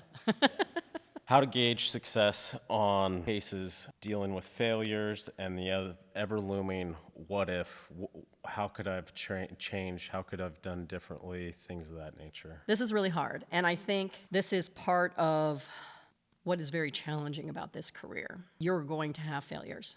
This profession is hard, and I think, especially with students, I tell them that. This is hard. Dealing with successes are great. I think that's what drives me. That's what I love about this profession is I can fix these horses. I can make them healthy again. It is a great feeling. And to see just the joy that it brings their owner and that they're so grateful that they have their friend and companion back, that brings me no end of joy. This is why I love doing what I do. That to me is great. And that's what continues to make me want to, be involved in this profession. The failures are hard. The failures are devastating. They are what cause me sleepless nights. I think mental well-being needs to be discussed. It is such a huge part of this profession and what's happening with this profession now with the suicide rate and everything else. I'm not embarrassed to say that I have been to therapy, that I go to therapy, that I am on anti-anxiety medications. I've been on antidepressants. It's very difficult to navigate. You have to have a good system of people to talk to. You cannot go through this alone. Say it louder. Yeah, and there's nothing to be ashamed about. And I think taking that stigma away from that and letting people know that it is okay to talk about this, that you have to talk about this, because otherwise it will eat you alive. And I think a lot of my sleepless nights are the what ifs. God, I've got this horse in the hospital. Oh my God, if I had only done this, or if I had only done that, or what if we do that? I mean, so many times I'm up in the middle of the night thinking, oh, let's try this, or let's do that. And I've got a pad of paper and a pen next to my bedside because I won't be able to go to sleep otherwise. I've got to write down notes, of, oh, I just thought of this, But then also the ones that, unfortunately passed away. And either there wasn't anything I could do, my hands were tied, the owners didn't have, the finances, inadvertently did something that caused the horse's death, and the horse was just old and there was nothing more I could offer or do for that horse.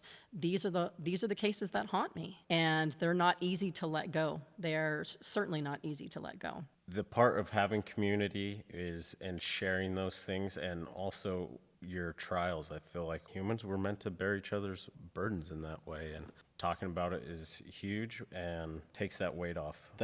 I'm glad that you brought that up as one of our topics to talk about, is the suicide rate in veterinary medicine. I think there's a big part of taking care of yourself in that as well. Finding your swimming, finding your scuba, knowing when to say no, That's a hard one. especially with all the financial pressures that we've already talked about. And But even the personality type of what makes a veterinarian, like what are they looking for? We're that type A, never say no, wanting to please all the time.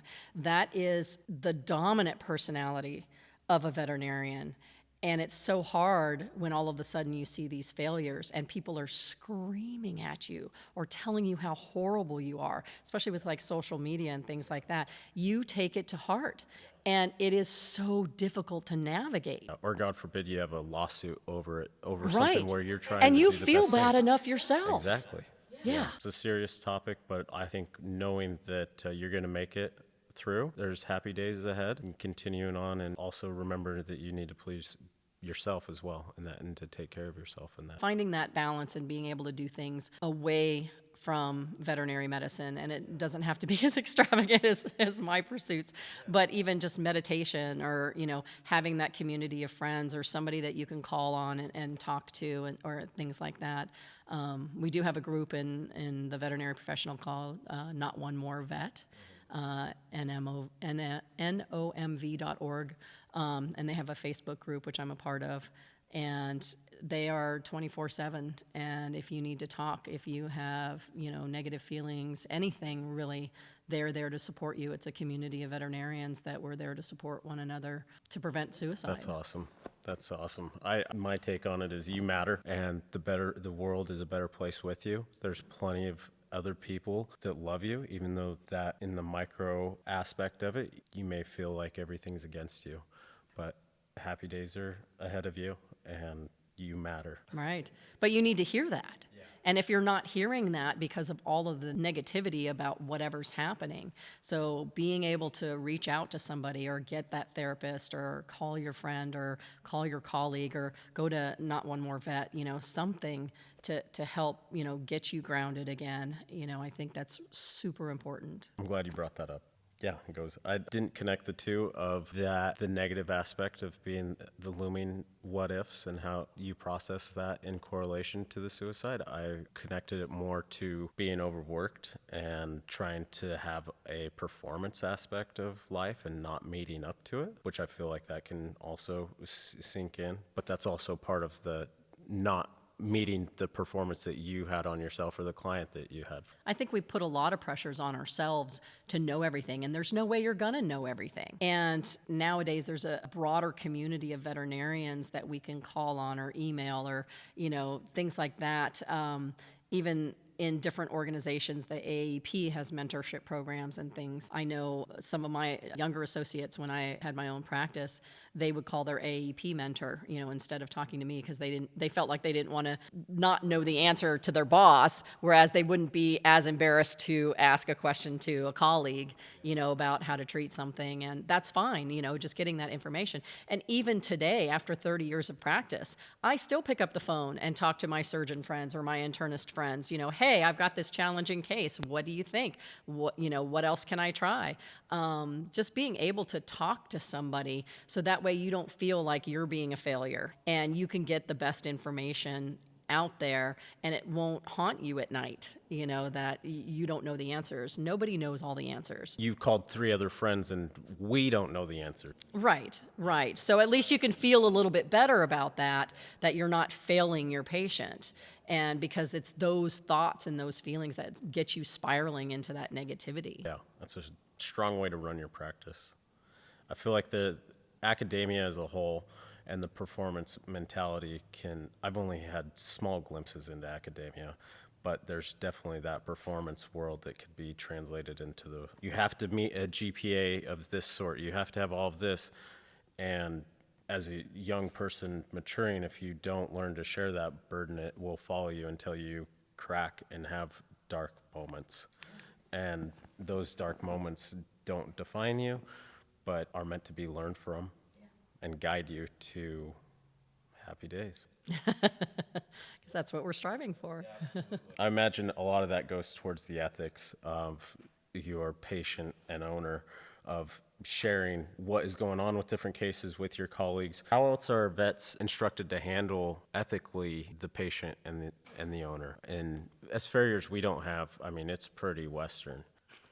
and how to communicate. It's up to you on how you go about that. How is ethics instilled into the veterinary community? I think it starts in academia. That we do have ethics classes on how to handle certain situations. For example, the discussion of euthanasia and ethics around that and things like that. But I don't think it's enough, and it's hard. As veterinarians, we're not governed by HIPAA like the human medicine world is, but we still don't discuss patients with other people. We're going to leave names and identification out of them if we're talking about cases. Okay, I've got a 12-year-old thoroughbred, gelding that has this disease. This is how we talk about our cases. It's not, I've got Trigger owned by Mrs. Smith that, is down here. We leave all of that stuff out of it. And we're just getting down to the nitty-gritty of, what's going on with that. There's so many. It goes towards sharing x-rays and things of that nature. Sharing information, yeah. And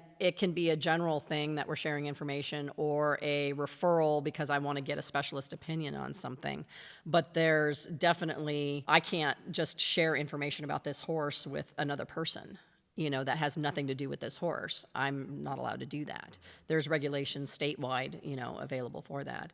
And there are a lot of ethics and morality that you have to navigate in this profession. In fact, the AAEP has its own ethics department, and we'll see cases based on ethics. Pre-purchase exams are a big area of ethical dilemma for veterinarians. There are cases out there, and it's trial by fire, unfortunately, in learning about them. I don't think we do enough in the schools to kind of, navigate that. I think I see more in the continuing education, bigger conventions where they'll have ethical discussions nowadays where they didn't used to. Yeah, that goes hand in hand with knowing you're doing the right thing. And I don't want to know darkest times, but what had some of those times shown you personally to grow? I know for myself, going to counseling and therapy and dealing with certain addictions and things of that nature I was very stubborn, and I was like, I got this. I know how, it's not affecting me, whatever. But it wasn't until I went through my divorce and I've really been hit alongside the head. But that's what I needed. And it took that to really dig deeper into life for me. Again, not looking for specific moments, but that's what I learned, is that I shouldn't be so hard-headed and to pay attention to those who have gone before me and what they are saying. Yeah. I think that is a lesson that I am continually needing to learn is that, you will get through this and it'll be okay. There's definitely been some dark times. And I think learning to lean on other people instead of, I've got this, I can handle this, because I've always been able to do everything by myself. I was a very, self-sufficient person, and, you kind of learn to have to be. Yeah.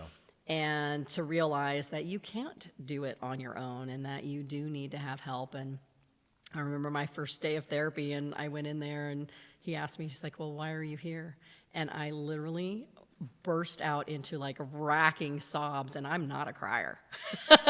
And I think for the rest of 45 minutes, I couldn't stop crying. Yeah. And he's like, okay, well, we'll see you next week. Yeah. And just realizing in that moment that I can't do this by myself, that I need help. Yeah. And realizing that it's okay to ask for help. Yeah. I think that was a real eye-opener for me to be able to get past that point. Yeah. And to be able to help myself, and then to finally learn boundaries. That was a very difficult one for me. Yeah. And that some of these things happen because you haven't set up boundaries. And to realize that, no, I'm not going to do that any longer. Yeah. That, it's okay to look after me. Yeah. And that sometimes I need to get away. Sometimes I need to go scuba diving in another part of the world, and get underwater and escape.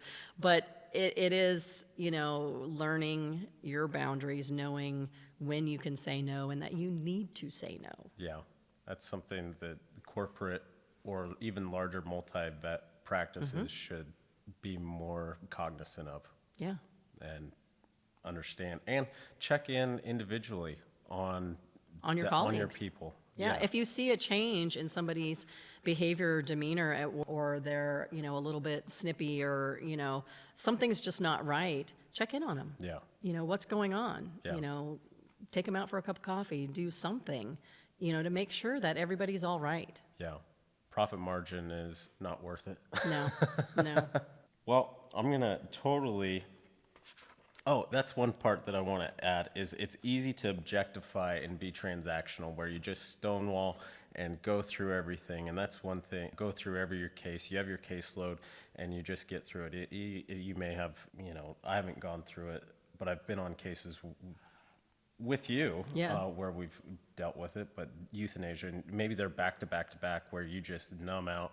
And I think you need to also say this, you're not an object, you're not a transaction, you aren't this, but also recognize that when those cases come up, that you need to set aside time and have that margin or that time the availability to say, I'm walking out right now. And just I had just put one of my dogs down, and I'm very attached to my dogs. I love them to death.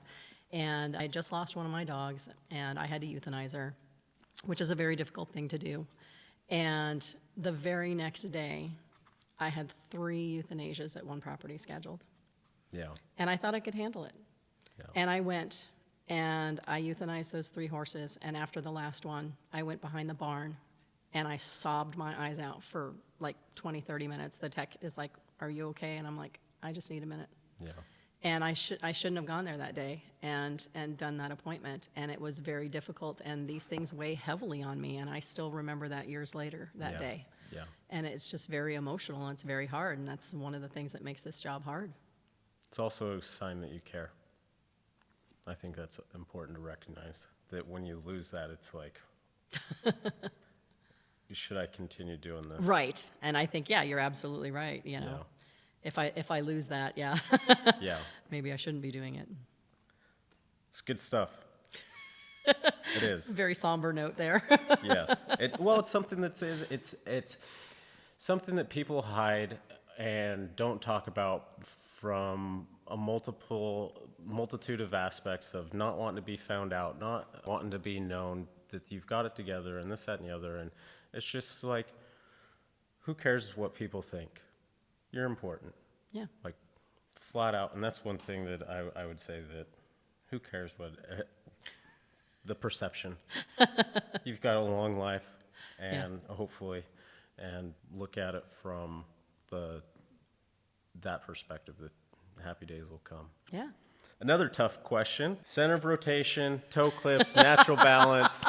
We're going to totally geek out. We're switching gears now. We're switching gears because that's, often you can just dig deep into work and numb out and away from that. So let's talk toe clips, center of rotation. This was a big thing for me when I moved to the area, and I don't know if you noticed it throughout the time, but when I first moved here, I was younger, and I was working in the desert. Everything could pretty much accept a toe clip and still be within proper mechanics. And then moving here, every feet want to flatten out and go long and be everywhere. And I had to really learn how to manage volume of foot and add mechanics where you can, whether that's increase section to move things backward or reduce the lever arm, the extensor moment arm, which is a lot of the times what we're talking about in this conversation. What I normally find in cases that we're working on or have worked on in the past is that medial lateral balance comes into play very infrequently. Maybe it's going to be a little high laterally, but a lot of times it's either we don't have the amount of vertical depth to accept the reduction of the extensor moment arm by shoe placement.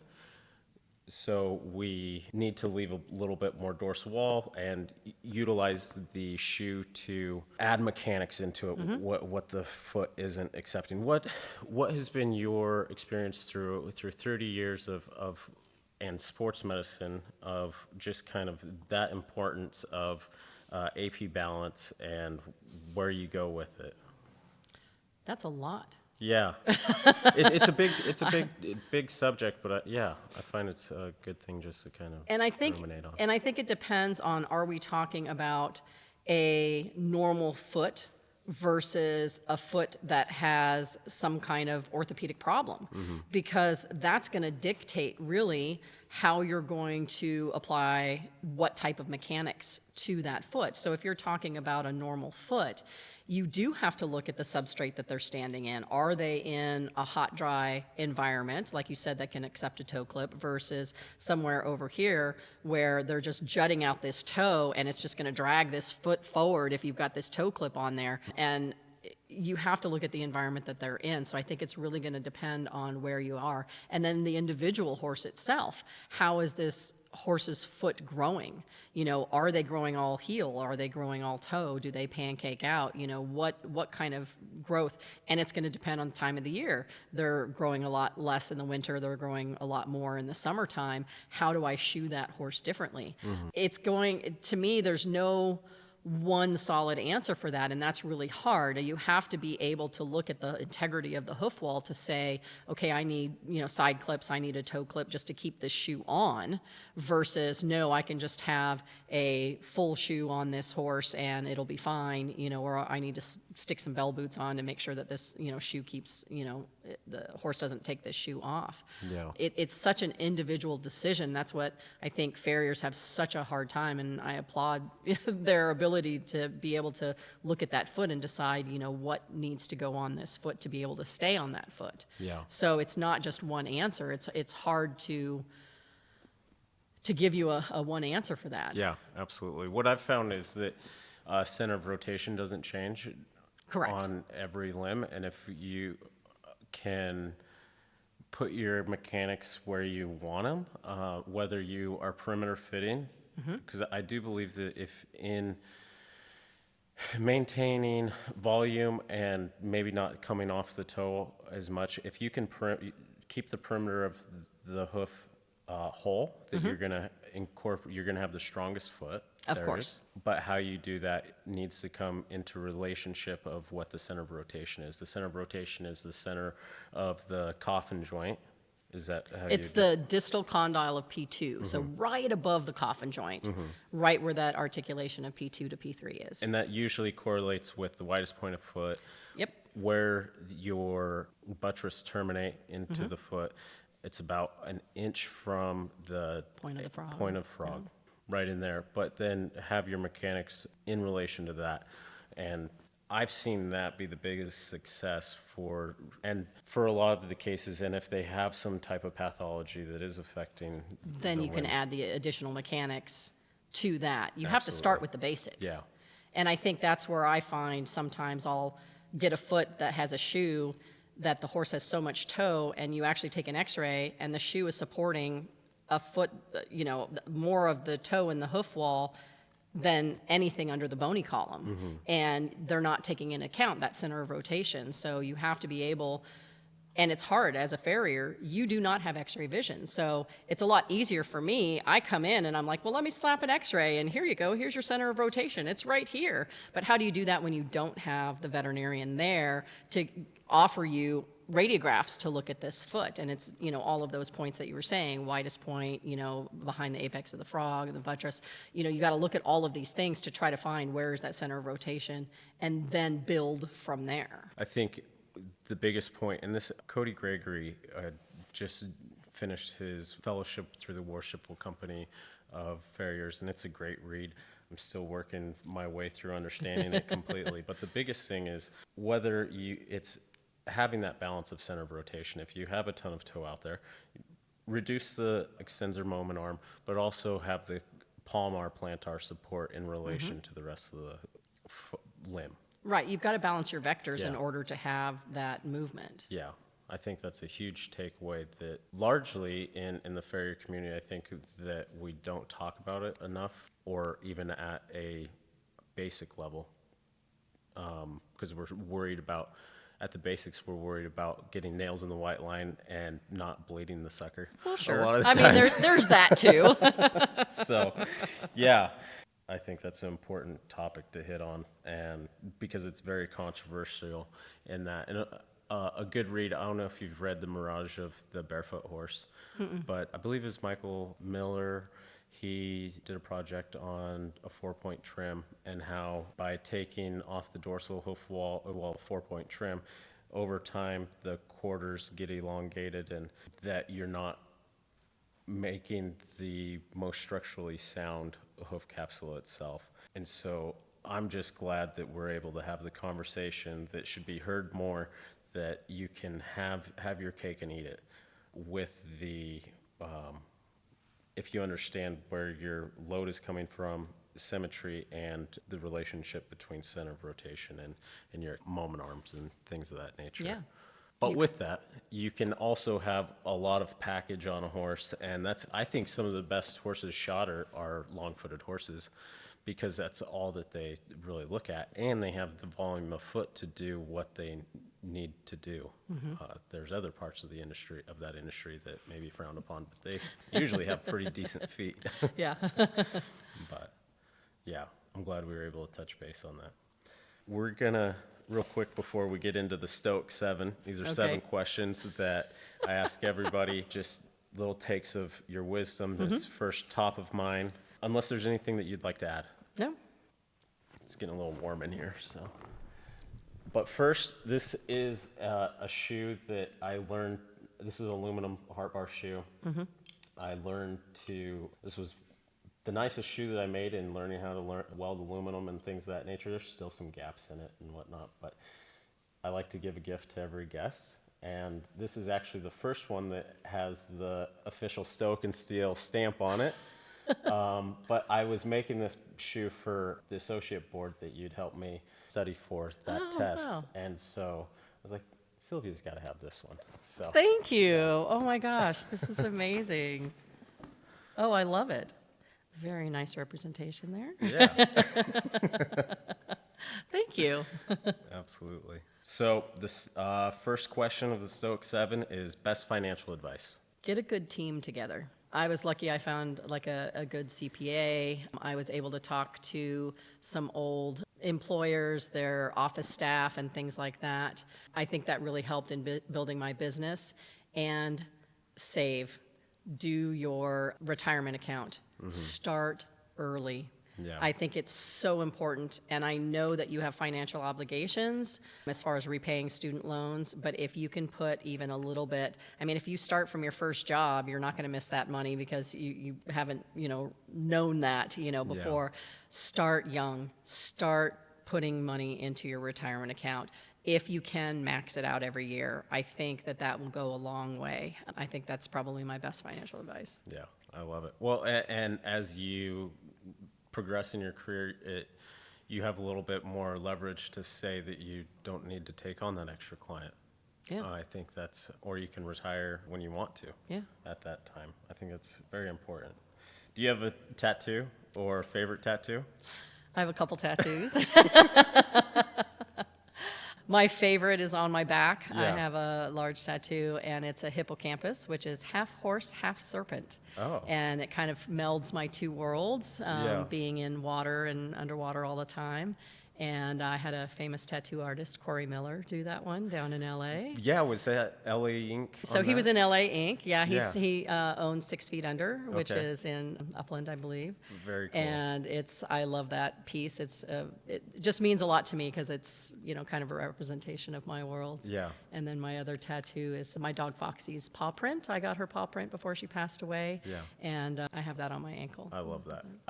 It's a weird question, but I also find that you understand someone a little bit more on like their favorite one. Whether certain people have it for family and this, that, and the other, but what really means the most to people. Best way to recenter yourself when the world's going 6 ways crazy. Underwater.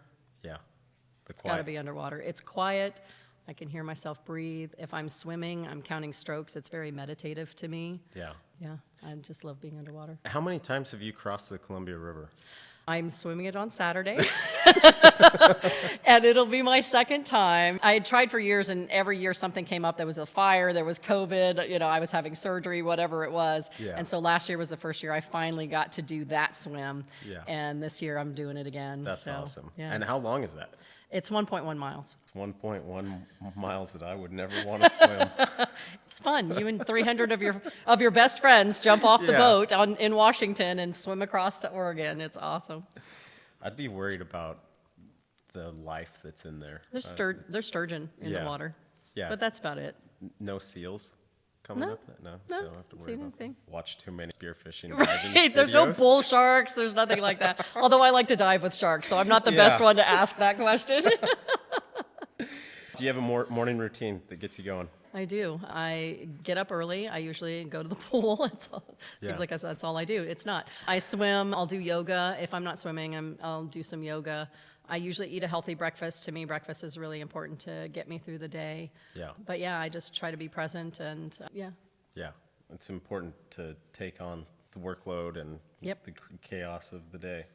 How do you give back? I love talking to groups and the community. And to me, I get a kick out of that. I'll go and, give a talk to a 4-H group or the Girl Scouts. I was a Girl Scout for a very long time, so I like giving back to the Girl Scouts. And even at Oakhurst, we have educational seminars, and I love doing that. So I'll do educational seminars and try to give back in that way. Yeah. I just love volunteering and doing that. That's awesome. You never know what interest you're going to spike, especially in the youth, of giving back in that way. And I would imagine you've created some interest for some young people to go down the field. And Yep. Yeah. that alone is important because there is a ever decreasing amount of vets coming into the field. Yeah. We try to do a lot of mentoring and have even high school volunteers and college students that are maybe on a pre-vet program come in. And I love getting involved with the students and, seeing their excitement for the field and being Yeah. able to help them realize that. Zeal keeps you going. Yeah. Yeah. Do you have a favorite comedian or joke that you like to tell? I don't. No time for that. Nope, I have no idea.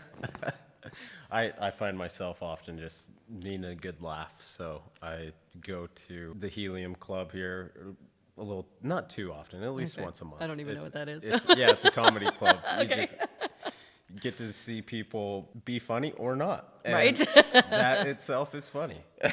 So the most important thing you want to leave the world with. My love for horses, Yeah. Yeah. that's what keeps me going. Yeah, I know I have a piece of that from you. It's an important thing, Yeah, and I appreciate that from you. thanks. Yeah. Well, thank you. Thank you for your this time. has been fun. Yeah.